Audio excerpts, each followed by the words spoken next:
Hey there, it's Crafty Jennabug. I'm going to experiment today. I've never tried this. Today's the first time. Let's get started. I have, to my right, some envelopes and some plain white cards. A couple of different doilies. Some book pages. Some copy paper. Graph paper and notebook paper, some music pages, piece of watercolor paper, some fabric, and some more fabric in the shape of pants that cannot be mended. We'll just leave it at that. I think I want to try to dye these things using elderberries. I have some dried elderberries in the kitchen, and I'm going to go ahead and make a few bundles here and then dye them. It seems like a neat idea, right? I also have some plants. I've got some yarrow and ferns and various leaves out of my yard. I think I'm going to stage them in here a little bit. Probably not all of them. Just to see if I can get some cool dye impressions. I don't know. I'm winging it. I'm winging it. So let's see what kind of mischief we can get into, shall we? Alright, the first thing I actually want to do is cut this paper because it's not going to bend very easily. And let's do like that. I just want smaller pieces in general.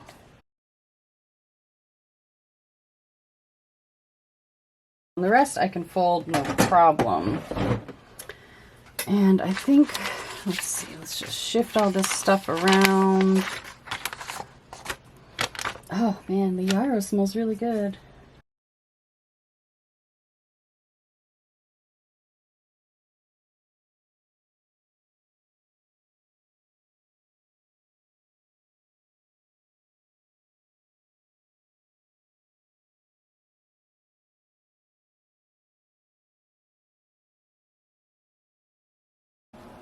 I totally forgot that I wanted to add fabric when I was making these, so I might have to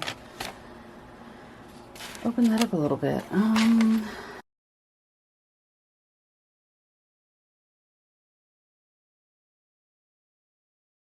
This is an experiment. I just wanted to see what would happen with the elderberries. I don't know if it's going to turn purple or if it's going to turn kind of the greenish, like the dye. Like when I made ink, excuse me. So, here we go. I've got some thingy things, some loose papers. Let's go get the elderberry liquid brewing. Alright, I've got my craft pot. I've got 8 cups of water in here. And this pot I found at the thrift store and use it for crafting only. I do not cook food in this pot. It's just crafting, usually dyeing papers and things. To that, I think I'll do a tablespoon of elderberry. These are dried elderberries I got from my yard. You know what? Let's do 2 tablespoons. Why not? I have plenty. And I've got that on high heat. I'm going to let it come just under boiling. And then I will cut the heat and let it simmer for a bit and get all the color out of those berries. And because I have it, I think I'm going to add a tiny bit of alum. I think I'll add just a teeny bit. I've seen people use alum when it comes to dyeing paper and fabrics, specifically with turmeric, but we're just going to add a little, just a couple of dashes. And I just bought this at Walmart. I just bought it at Walmart. And give that a little stir.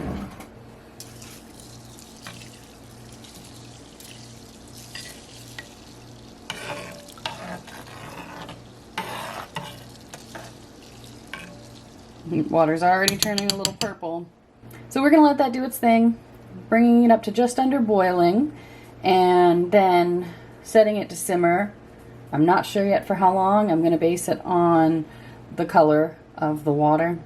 I'll let you know how long I let it simmer, and then we'll move on to the next step. While that does its thing, while I'm waiting for that to come up to temperature, I've got a 9 by 13 inch baking pan with raised edges. This is typically what I use for dyeing papers. And I'm going to, oh, you know what might be fun? Hold on. All right, what I'm going to do here is I'm going to layer papers in here. And then once the liquid is ready, I will pour it over all of these. But I thought it might be fun to add some of these leaves.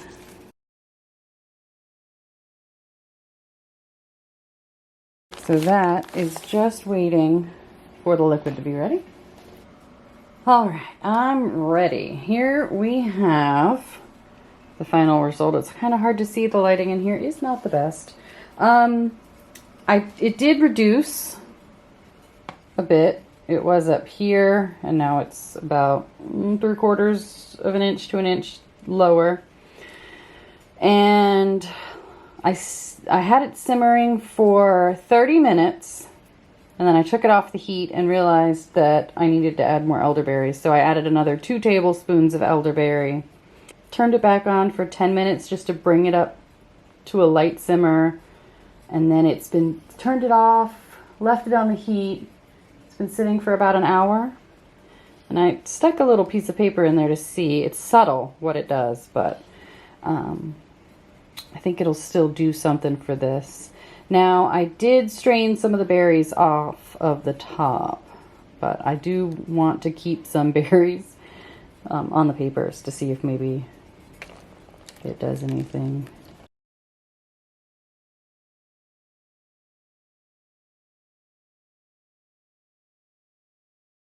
All right, there we have it. Let's see what that does. I'm going to let that sit for a while. Look at an air bubble.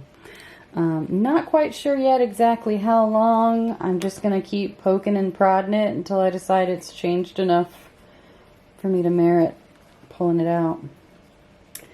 So stay tuned. So I literally, it's been 3 minutes. I do see this like greenish hue over here. I'm fairly certain that is because of the lines on this paper bleeding out, the blue lines on the notebook paper, which I've noticed when I try to dye that paper. I don't know if it was cheaply made or if that happens with all of them, but it does not keep the blue lines. The red line might stay, but the blue lines typically don't, so we'll see how that goes. I'm very curious if I get any sort of reaction. Usually elderberries tend to dye, like they start purple and then go green. So we'll see. All right, it has been almost 24 hours later. I'd say about 22 hours. I let it sit overnight, and it's almost been a whole day. My hypothesis was correct. It did turn a green color. I'm not sure if that's because of oxidation or what, but it started purple. You saw it. Typically, I take my dyed papers out back and lay them all over my patio to dry, but it started raining. So I'm going to try something else. I layered my desk in a bunch of newspaper and parchment paper first, and then newspaper, and then packing paper from packages.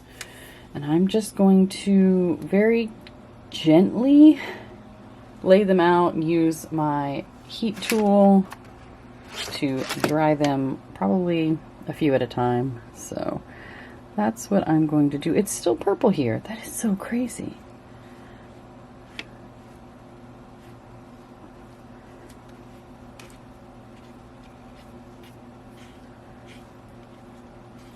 I'm wondering if it will stay purple. That tells me it's probably oxidation, because those berries were sitting there. Will it stay purple or will it turn green? I'm so curious. Let me shift this over here.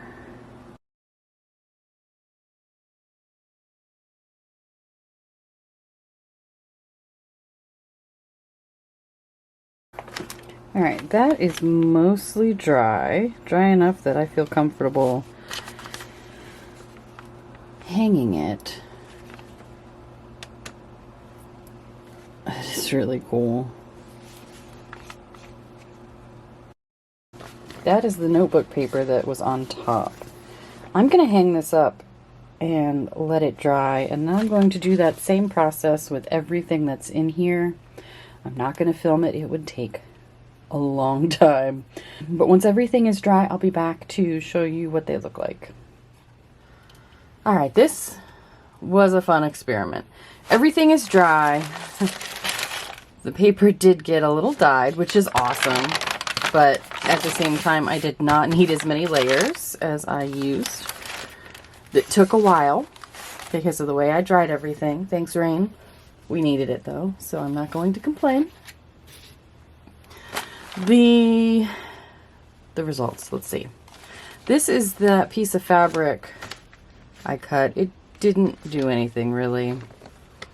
Maybe a little bit at the edges. I do have a little bit of yellow here because there was some oxide ink on this paper, so some of the items I dyed picked up some of that while it was sitting here wet while I was drying it. There's nothing on this except the distress ink, which is fine. It was an experiment. So I have that. This really thin cloth did pick up some color, both from the distress ink and the elderberry. So that's fun. This was a piece of a dress. It's slightly tinged. That's fine. It's just a little grungier. Same fabric. And then the tie. Again, it didn't stain. This one got a little bit. Where did it go? I thought it had more than that. I guess not. This one did, oh, it does have a little here because the the bow I tied in here, when I was pulling it out of the water, there were berries stuck up underneath and I just squished them. So as far as the paper results, I'm still pulling elderberries out of things. As far as the paper results, elderberry is so interesting because I guess it oxidizes greenish blue when they are very clearly purple berries. In order to get the purple bits while I was pulling papers out, I had to squish the berries against it. So that's how I have like some of these purple spots. I squished berries. Still have seeds and things. Or I let the berries sit on there while they dried and they left some spots. But overall, the papers turned out quite cool. This was one of the little cards. I did have to be careful pulling out the paper clips because they did tend to rip, but they're grungy. It's grungy. It's fine. Cool. Little green. Sometimes you smush the elderberries on it and it oxidizes before it dries.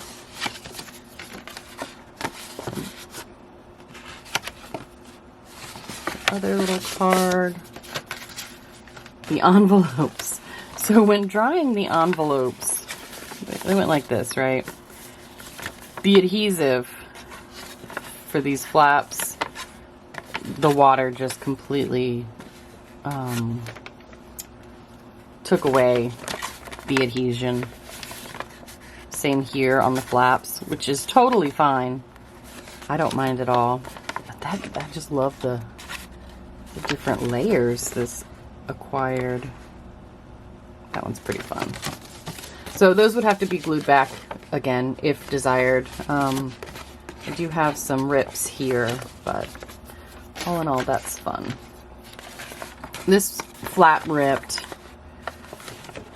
but I love how good you can see just the different layers. I love dyeing papers. This is so much fun. This was some graph paper. Again, I squished some berries here. It did rip, but I really like the way it turned out. Overall, though, this paper is very lightly dyed, except for that spot. But again, I am not mad. This one's really cool. It's got some blue. That's where berries were sitting on top. Very cool, very subtle. I will definitely do more things. I let some dried berries sit here while it dried. Again, that's how I got that cool effect with the bluish color. A little circle.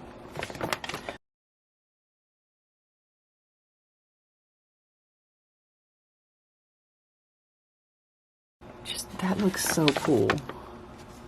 It almost looks like bubbles. This one's really neat. So again, very subtle on some of these. This is all, these past few pages have been copy paper. I could probably get a higher concentration if I added more berries, but experiment. This didn't even dye at all, and I'm okay with that. I think it's neat. Little rips. Fun. Lots of rips. The paper clips gave me a bit of trouble. Love just that. Let's see a little bit of the doily image. This is notebook paper. You wouldn't know it was notebook paper, except the red lines on the side and the 3 holes. But it still looks really cool. It picked up some of the yellow from the paper underneath. I like it. I think it's cool. Big paperclip imprint. Looks like something chewed on my paper. That side didn't really get much. This one turned out cool with the partial. I think that was folded over a piece of watercolor paper. Where did I put the watercolor paper? Huh.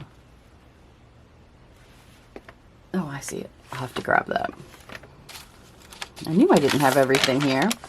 More graph paper. The graph paper held up the blue lines. I might just have used a cheap notebook paper. This one turned out, that's one of my favorites. It's so bright right here. Lots. I think this is the one that had the berries sitting. No, this is not the one that had the berries sitting on top. But this is my favorite part, this distressed edge. Again, squished berries against it. Really cool.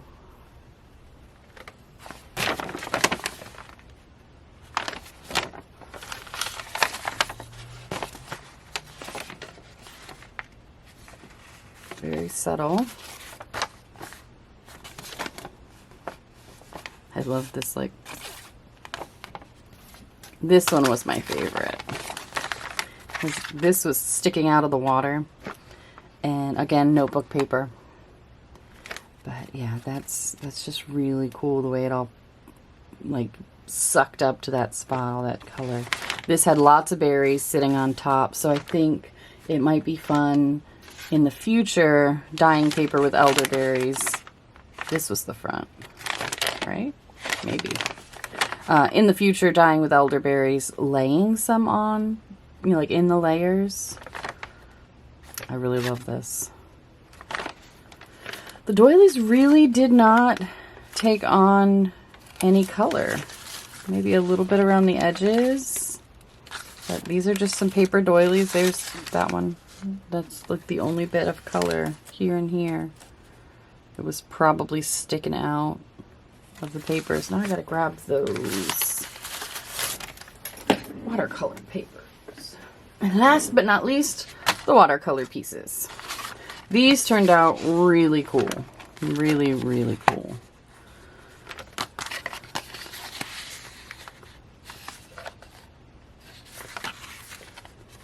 That'll make some cool tags. I picked up a lot of yellow, and I like that a lot. And this guy. So, there we have it. Lots of fun experimenting with dyeing papers and fabric with elderberries. Turned out really cool. And I had a lot of fun. I learned a lot.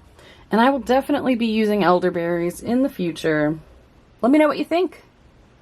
Do you grow elderberries? Do you want to use them to dye things? I hope you enjoyed the video. Have a great day. Bye.